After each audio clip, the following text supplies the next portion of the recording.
Dear students, നമ്മളെല്ലാവരും ആകാംക്ഷയോടെ നോക്കിയിരുന്ന 10th result എങ്ങനെയായിരിക്കും, അത് ആരൊക്കെ തീരുമാനിക്കും, മാർക്സിന്റെ ഡിവിഷൻസ് എങ്ങനെയൊക്കെ ആയിരിക്കും എന്നുള്ളതിന്റെ ക്ലിയർ നോട്ടിഫിക്കേഷൻ CBSE ഡിസൈഡ് ചെയ്തിരിക്കുന്നു.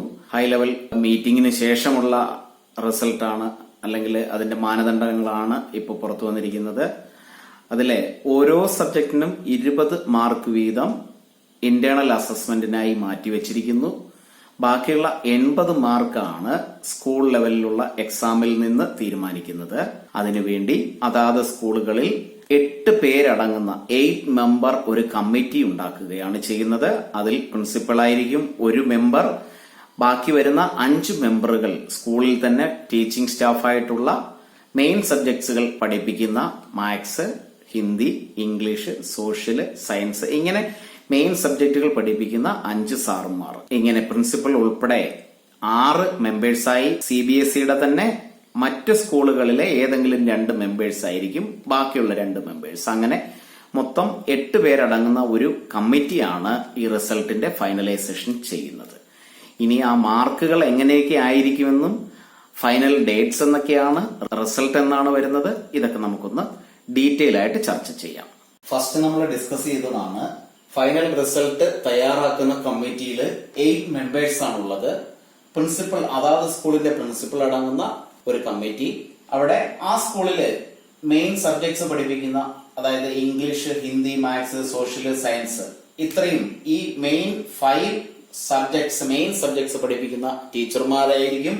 അടുത്ത 5 മെമ്പേഴ്സ്, അങ്ങനെ 6 പേരായി. മറ്റുള്ള 2 മെമ്പേഴ്സ് സ്കൂളിൽ നിന്ന് പുറത്തുള്ള വേറെ ഏതെങ്കിലും CBSE സ്കൂളിലെ 2 ടീച്ചേഴ്സ് ആയിരിക്കും. അങ്ങനെ 8 പേരടങ്ങുന്ന ഒരു കമ്മിറ്റിയാണ് ഫൈനൽ റിസൾട്ട് തയ്യാറാക്കുന്നത്. ഇനി ഈ റിസൾട്ടിലേക്ക് മാർക്കുകൾ എങ്ങനെയായിരിക്കും ഡിസ്ട്രിബ്യൂഷൻ? പീരിയോഡിക് ടെസ്റ്റുകൾ അല്ലെങ്കിൽ യൂണിറ്റ് ടെസ്റ്റുകൾ, ക്ലാസ് ടെസ്റ്റ് നടത്തിയിരിക്കുന്ന ആ റിസൾട്ട്, അതിൽ നിന്ന് 10 മാർക്കാണ് ഉള്ളത്. ഹാഫ് ഇയർലി അല്ലെങ്കിൽ മിഡ് ടൈം എക്സാം, ആ എക്സാമില് 30 മാർക്കാണ് കൺസിഡർ ചെയ്യുന്നത്. Pre board exams 40 marks, internal assessment 20 marks. അങ്ങനെ ടോട്ടൽ 100 മാർക്സിലായിരിക്കും ഓരോ സബ്ജക്റ്റിന്റെയും മാർക്ക് ഡിസൈഡ് ചെയ്യുന്നത്. ഓരോ സബ്ജക്റ്റിനും ഇത് തന്നെയാണ് സ്ട്രക്ചർ. ഓരോ സബ്ജക്റ്റിനും ഇന്റേണൽ മാർക്ക് അല്ലെങ്കിൽ ഇന്റേണൽ അസസ്മെന്റ് മാർക്ക് 20 ഉണ്ട്. ബാക്കിയുള്ളത് ഈ 3 ഡിവിഷനിലാക്കി വെച്ചിരിക്കുന്നു. അങ്ങനെയാണെങ്കിൽ എല്ലാ എക്സാമുകളും including periodic test, unit test എല്ലാം നന്നായി എഴുതിയിരിക്കുന്നവർക്ക് നല്ല മാർക്ക് തന്നെ കിട്ടുകയും ചെയ്യും. ഇനി ഇൻ കേസ് ചില സ്കൂളുകളില് പ്രീ ബോർഡ് അല്ലെങ്കിൽ model exams more than 1 conduct ചെയ്തു എന്നിരിക്കട്ടെ. അതായത് ഒരു സ്കൂളിൽ model exam 3 model exams conduct ചെയ്തു. അങ്ങനെയാണെങ്കിൽ ആ 3 മോഡൽ എക്സാമിന്റെയും, സപ്പോസ് മാത്സിനെ നമ്മൾ എടുക്കുകയാണെങ്കിൽ മാത്സിന്റെ ഫസ്റ്റ് എക്സാമിന് കിട്ടിയ മാർക്ക്, സെക്കൻഡ് എക്സാമിന് കിട്ടിയ മാർക്ക്, തേർഡ് എക്സാമിന് കിട്ടിയ മാർക്ക്, ഇത് 3ഉം കൂടി ആഡ് ചെയ്തിട്ട് 3 കൊണ്ട് ഡിവൈഡ് ചെയ്ത്, അതായത് ആ 3 മാർക്കിന്റെ കൂടി ആവറേജ് മാർക്ക് ആയിരിക്കും ഈ 40യിൽ കൺസിഡർ ചെയ്യുന്നത്. അപ്പോ മോർ ദാൻ 1 എക്സാം കണ്ടക്ട് ചെയ്ത സ്കൂളുകൾ അതിന്റെ ആവറേജ് എടുത്തായിരിക്കും സബ്ജക്ട് വൈസ് പ്രീ ബോർഡ് എക്സാമിന്റെ മാർക്ക് ഡിസൈഡ് ചെയ്യുന്നത്. അപ്പോ മാർക്കിന്റെ ഡിവിഷൻ ക്ലിയർ ആയിട്ട് ഇത് തന്നെയായിരിക്കും. ഇനിയും സ്കൂളുകളിൽ കമ്മിറ്റി രൂപീകരിക്കുന്നത് ഉൾപ്പെടെ ഫൈനൽ ഡിക്ലറേഷൻ ഓഫ് റിസൾട്ട് എന്നാണെന്ന് നമുക്കൊന്ന് നോക്കാം. മെയിൻ ഡേറ്റ്സ് ഇങ്ങനെയാണ്. Formation of result committee.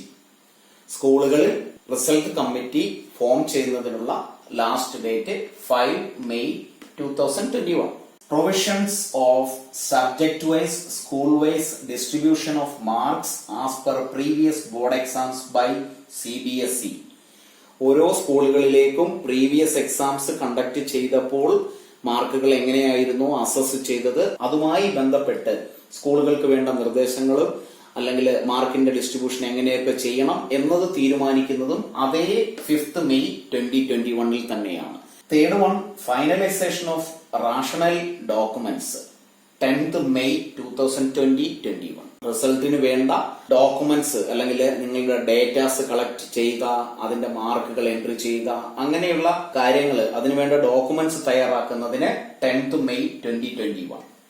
Fourth one, conduct of assessment if any.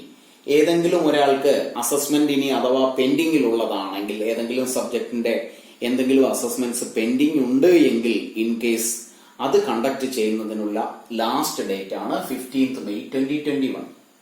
Fifth one, finalisation of result by schools. സ്കൂളുകളിൽ റിസൾട്ട് ഫൈനലൈസ് ചെയ്യുന്നതിനുള്ള ലാസ്റ്റ് ഡേറ്റ് ആണ് 25th May 2021. ഈ ഓരോ ഡേറ്റിലും നമ്മൾ ടെൻഷൻ അടിക്കേണ്ട യാതൊരു ആവശ്യവുമില്ല. ഇവിടെ ഈ conduct of assessments if any 15th May ഇതിലാണ് നമുക്ക് ഒരു ചെറിയ ചാൻസ് ഉള്ളത്, ഇൻ കേസ് ആരുടെയെങ്കിലും അസസ്മെന്റ് കംപ്ലീറ്റ് ചെയ്തിട്ടില്ല എങ്കിൽ. ബാക്കിയുള്ള ഡേറ്റുകൾ നമുക്ക് ബാധകമല്ല, അത് സ്കൂൾ അതോറിറ്റീസ് കംപ്ലീറ്റ് ചെയ്തോളും. Sixth one, checking and moderation of marks by schools by 28th May 2021. അതും സ്കൂൾ ലെവലില് അതോറിറ്റീസ് അല്ലെങ്കിൽ ഈ കമ്മിറ്റി തീരുമാനിക്കുന്നതാണ്. മോഡറേഷൻസ് കൺസിഡർ ചെയ്യണോ വേണ്ടയോ അതിന്റെ ഫൈനൽ ഡേറ്റ് ആണ് 28th May. Seventh one, submission of marks to CBSE. ഈ ഫൈനലൈസ് ചെയ്ത മാർക്കുകൾ CBSEക്ക് സബ്മിറ്റ് ചെയ്യേണ്ട ലാസ്റ്റ് ഡേറ്റ് ആണ് 5th June 2021 by the particular schools. 8th, submission of internal assessment mark. ഈ internal assessment marks in case ആരുടെയെങ്കിലും ചെയ്യാൻ ബാക്കിയുണ്ടെങ്കിൽ അത് ചെയ്യാനുള്ള ഡേറ്റ് May 15th ആണ്. ഇന്റേണൽ അസസ്മെന്റിന് 15th May വരെ ഡേറ്റ് ഉള്ളത് കൊണ്ട് തന്നെ അതിന്റെ ഇന്റേണൽ അസസ്മെന്റ് മാർക്കിന്റെ submission to CBSE 11th June 2021 ആണ്. നമ്മൾ നോക്കിയിരിക്കുന്ന ഒരു മെയിൻ ഡേറ്റ് ആണ് 9th one, declaration of result by CBSE on 20th June 2021. അപ്പോ ഇനി നമുക്ക് ശ്രദ്ധിക്കേണ്ട രണ്ട് ഡേറ്റുകളാണ്. May 15th conduct of assessment if any, ആർക്കെങ്കിലും ഇന്റേണൽ അസസ്മെന്റ് കണ്ടക്ട് ചെയ്യാനുണ്ടെങ്കിൽ അത്, and 9th one 20th June 2021 നമ്മൾ നോക്കിയിരിക്കുന്ന റിസൾട്ടിന്റെ ഡിക്ലറേഷൻ ഡേറ്റ്. ഇത്രയും കാര്യങ്ങളാണ് CBSEയിൽ നിന്ന് കിട്ടിയിരിക്കുന്ന അപ്ഡേറ്റ്സ്. ആരും ടെൻഷൻ അടിക്കേണ്ട യാതൊരു ആവശ്യവുമില്ല. നല്ല റിസൾട്ട് ആയിരിക്കും എല്ലാവർക്കും. All the very best.